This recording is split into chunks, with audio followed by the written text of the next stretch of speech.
The NFC playoff picture is fucked.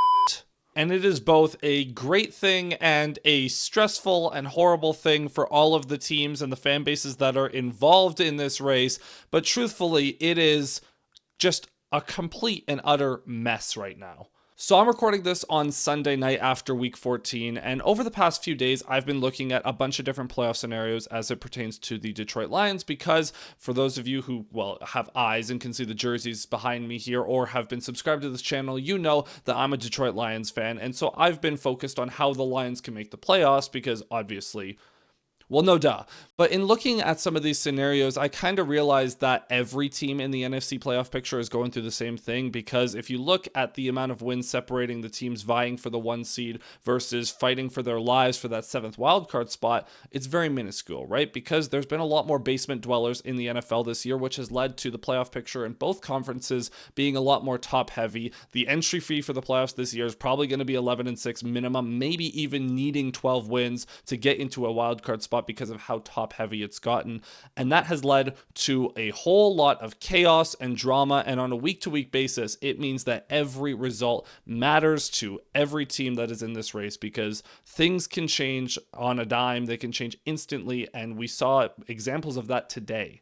Again, I'm recording this on Sunday after week 14, and to start the day, the Chicago Bears were the 1 seed in the NFC, and they end the day as the 7 seed in the final wildcard spot after losing to Green Bay. So if you need any evidence of how quickly things can change in the NFL or in this playoff race, there you have it. It has been absolutely insane, which is why I felt it was a good time, and it was an important time to sit down and just look at the state of things and evaluate the state of things and look at the schedules that all these teams have remaining. So if you're a fan of one of these teams and you are looking at kind of a rooting guide, what you need to have happen for your team to make the playoffs, win the division, compete for the 1 seed, this is kind of your one-stop shop as we check in after week 14. Again, pending the results of Monday Night Football with the Eagles and Chargers. The Eagles obviously factor into this in a major way, so we're going to have to talk about that as well. But there's going to be an asterisk that they will have an extra game that we have to account for when we look at this. But yeah, just going to sit down and look at where things stand after week 14, because it's a mess, man. But before we do, if I could just get you to hit that like button and subscribe to the channel. We are firmly in the hunt for 1,000 subscribers. We've had a ton of support in recent weeks and over the entire season, to be honest, and I appreciate you guys so much. So if you're new here, be sure to do those 2 things. It takes 2 seconds and it really helps the channel grow. So the way I'm going to structure this is we're just going to go through all the teams that are in the race and in the playoff picture in general, and we're going to go over each of those team schedules, and then I'm going to give my thoughts on how I think this is all going to play out. Okay, without further ado, let's go ahead and get into it, starting with the team that is currently the 1 seed in the NFC, the LA Rams. Now, if we're looking at both conferences in general, just the playoff picture on both sides, I don't think there is a more clear-cut Super Bowl favorite than the Rams right now, and that's mainly because I don't think there is a clear-cut Super Bowl favorite in general in either conference. It's been a super random year. All the teams that we expect to be in the hunt and be in the race are just not, or underperforming in various ways. There's been a lot of new blood in the playoffs. Like the Patriots and Broncos are tied for the top of the AFC like it's 2015 or something.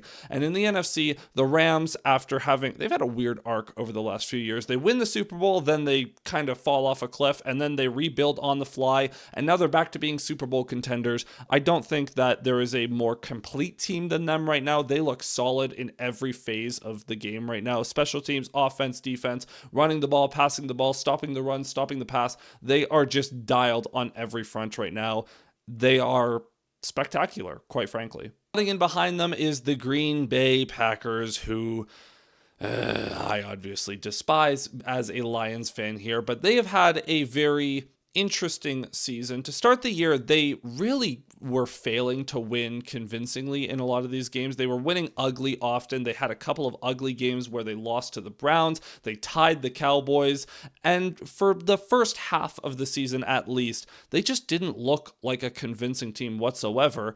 But fast forward a few weeks, and since Toyotathon started and Jordan Love is just unreal in Toyotathon, because this is a weird thing that Packers QBs always do, but the Packers have been turning it on as of late. They obviously had a big win over the Lions on Thanksgiving, big win over the Bears today on Sunday to catapult themselves into first in the NFC North. They've looked a lot more convincing as of late, and they look like a legitimate, I don't know if I want to go so far as to say Super Bowl contender, but again, I just said that there's no real Super Bowl contender in either conference, which means that the state of things is just completely changing in the NFL right now, and we're entering not a new era, but a lot of the teams that were at the top are falling off. So the Packers are inserting themselves as one of the new favorites, and they are absolutely in play for the 1 seed, and honestly for the Super Bowl as well with that defense. So they have been a lot better as of late, but it was a progression, right? It took a while to get to this point, but now they are one of the NFC's best.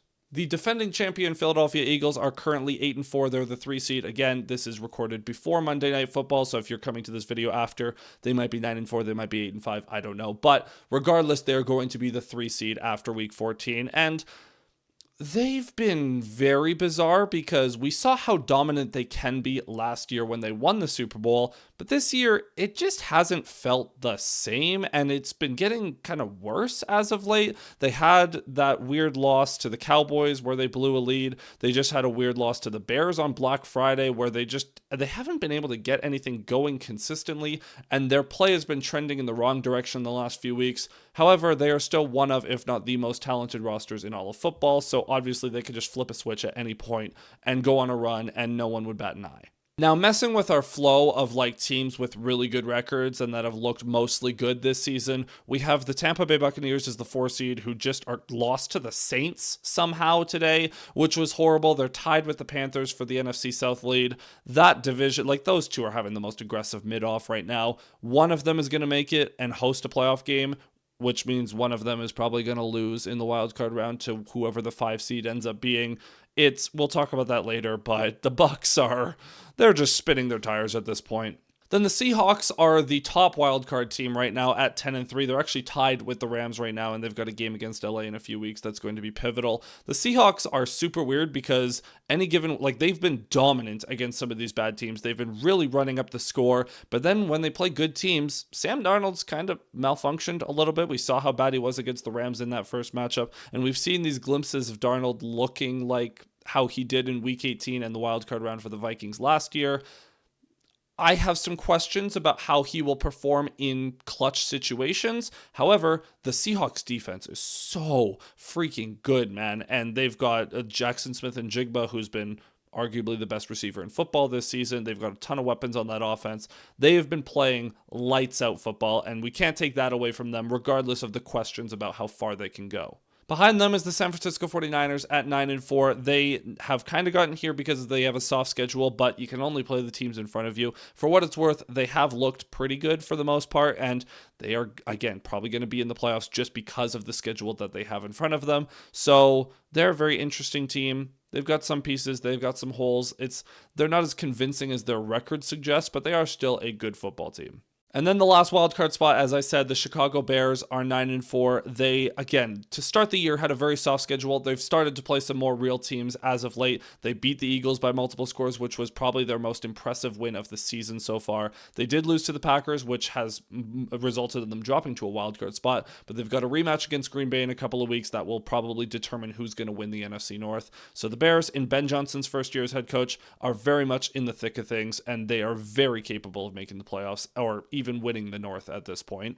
And then in the hunt, I mentioned Carolina. It's when I say in the hunt, they're not getting a wild card spot. It is firmly Tampa or Carolina winning the NFC South, and the other one is missing the playoffs entirely. One of them will probably get to 10-7. The other one will be 9-8 or something. And that division, the in the hunt section for it's just those two having a mid off. They aren't factoring into the rest of this race. And I have the Cowboys listed here too at 6-1 just because their schedule is really soft, so they can probably get to 10-1. I don't think that's going to be enough to get them in the playoffs, but they'll at least be in the picture down the stretch, so it's worth mentioning, but their playoff odds are below 10% after losing to Detroit on Thursday. Speaking of which, my Detroit Lions are 8-5, and man, I did not think that the Lions would be in this spot where they're probably going to win 11 games, maybe probably 10 at least. Double-digit wins, pretty much, I'm fairly confident saying they'll get there.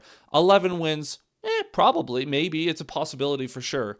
And they could get to 11 wins and miss the playoffs entirely. It's been that kind of year. So that is how things stand at the present moment. But now let's go ahead and look at each of these teams' remaining schedules, starting with the LA Rams. They host the Lions next week, and then they go on the road to play Seattle again, and then they close out the year with two softer matchups in Atlanta and versus Arizona, who they just beat up on today. The Rams could win all four of those, and I wouldn't bat an eye. They might lose one. I doubt they lose two of those games.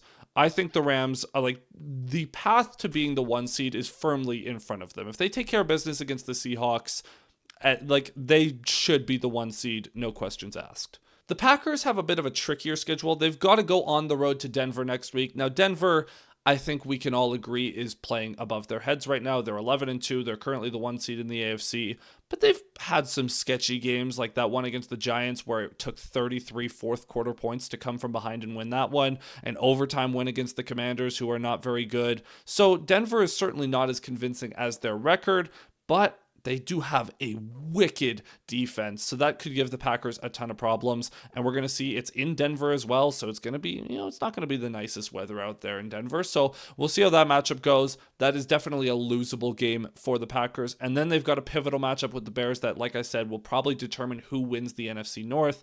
And then you get to close out against the Ravens, who have been middling, but they are fighting for a playoff spot. And then the Vikings at the end in Week 18, who the Vikings either are super good or kind of bad, and there's really no in between. So I expect the Packers to take care of business against the Vikings. But the other three matchups, the Packers got to be on their A game. I doubt that they're going to go 1-3 down the stretch. They're probably going to win at least one of those three tougher matchups, and they could easily win all of them. Again, it's the same thing. They could go 4-0, but unlike the Rams, I don't see that as nearly as distinctive a possibility. I think the Packers will drop one of these games, but I think the Packers can go 3-1 down this stretch.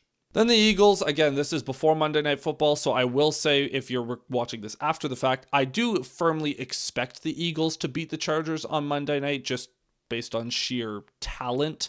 And then they have a game against the Raiders, 2 games against the Commanders down the stretch, and then they have to go to Buffalo in Week 17. Honestly, the game against Buffalo is the only one that I see being a real challenge for them. So including the Chargers game, I think they could go 4-1 down the stretch. They've got a very soft schedule to close out.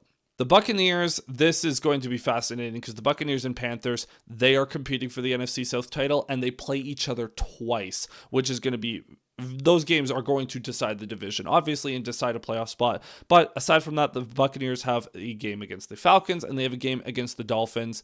They should be able to beat both of those teams, but at the same time, they just lost to the Saints, so what do I know?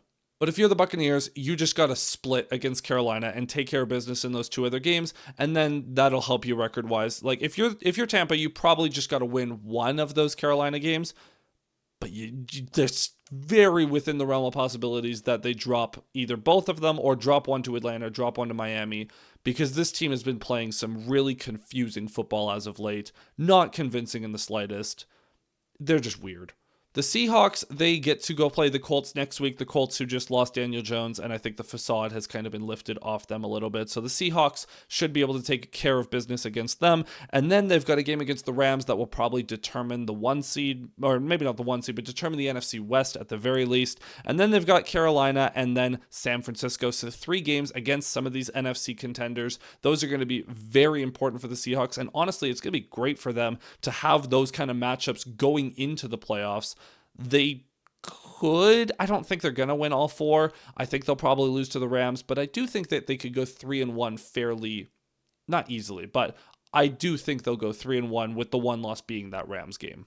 The 49ers, they also get that game against the Colts that they will probably win. They also get to beat up on the lowly Titans, although the Titans did just beat the Browns, so they at least had a feel-good moment today. But 49ers, they'll probably take care of business against the Titans and the Colts. And then they've got a very interesting game against the Bears, and then a game against the Seahawks at the end. Those last 2, very much going to probably determine wildcard seeding, where in the wildcard picture they all face, because obviously you really want to be the 5 seed if you're going to be a wildcard team this year. You want to get that NFC South matchup in the first round, as opposed to playing either the Eagles, Packers, or Rams, or maybe Seahawks if they're able to win that game against LA in a few weeks.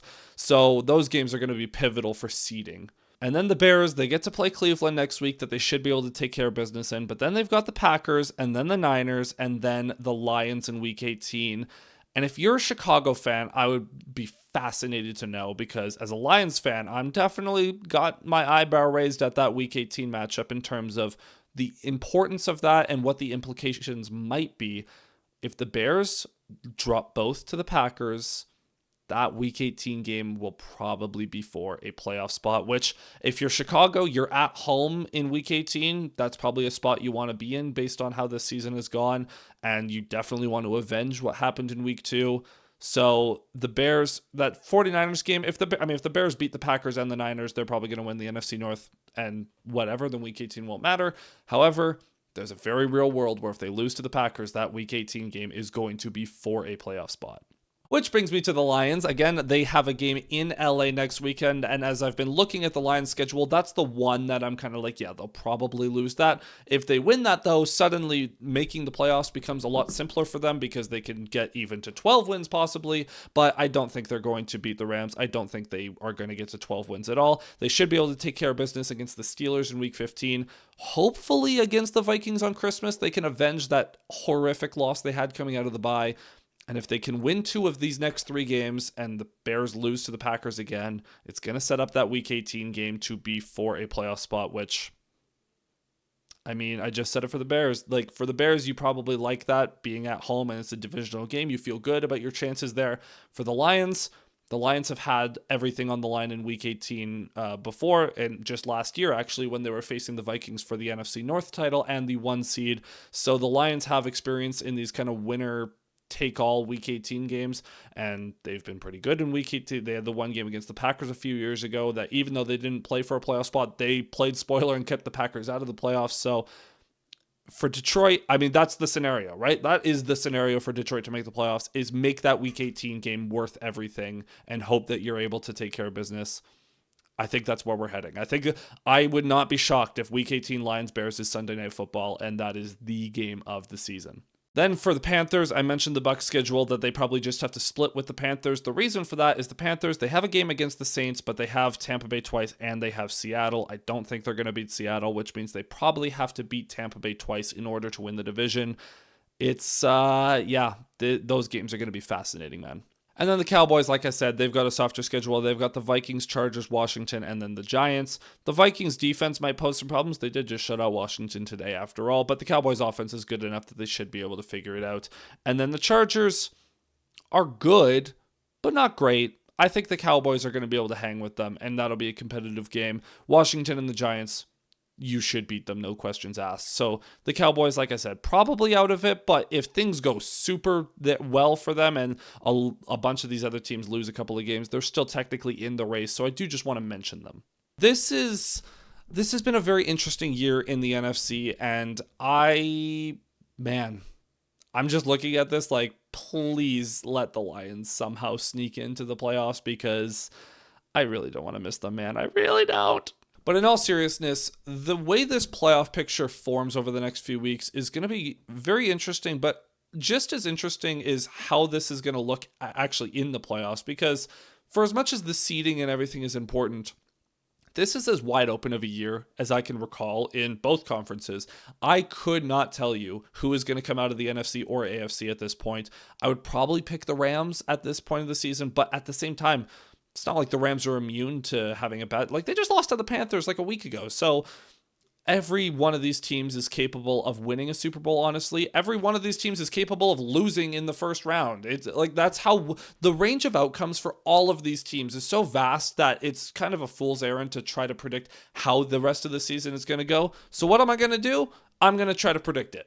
For the most part, there's one aspect I'm not going to predict, and you'll understand in a minute. So my projected standings, I'm going to have the Rams winning the NFC and the 1 seed and getting the bye at 14-3. I think they're just going to go on a tear down the stretch here. I think they firmly take care of business against all of these other contenders that they face, and then they'll close out the season strong as well. I have the Packers coming in at the 2 seed, winning the NFC North, going 12-4-1. I've got the Eagles sliding in right behind them at 12-5. Shout out the Packers for having that half of a loss. That kind of helps them here.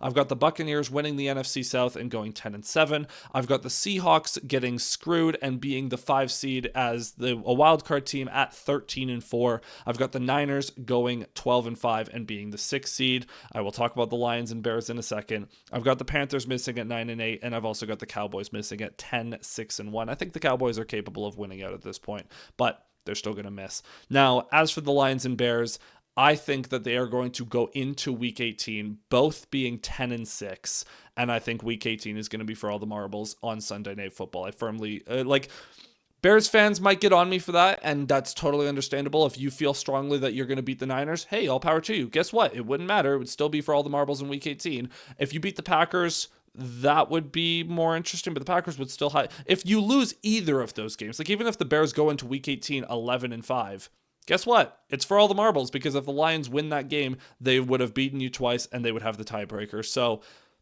whether or not, 10-6, 11-5 for the Bears going into Week 18, regardless, I think Week 18 is going to determine that 7th spot, which would be terrifying for me, but it would be good for the ratings and for the views, so that I would not be opposed to. But that's where the NFC playoff picture stands right now, and that's how I see it shaping out over the next few weeks. Now, again, it is absolute chaos in the projections that I just gave you from my brain. I have the Niners going 12-5 and being the 6th seed and 3rd in the NFC West, very similar to what happened in the NFC North last year. Not quite as extreme, but it's just been a chaotic year, and I can't wait to see how these games go down the stretch, because so many of these teams play each other in such pivotal games. It's going to be wildly entertaining because of the stakes, and you know that these teams are going to play their best, so it's going to just be amazing to watch. So that's going to be it for this video. Thank you so much for watching. If you've made it this far, again, be sure to hit that like button and subscribe to the channel with notifications turned on so you don't miss any future uploads. Let me know down in the comments how you're feeling about the NFC playoff picture at this point. Let me know what team you cheer for and how you think the rest of the season is going to go, where you see your team ending up, where you see the other teams falling into place, how stupid you think I am. I would love to hear from you regardless of what you have to say. And aside from that, my friends, I'll see you next time. Cheers.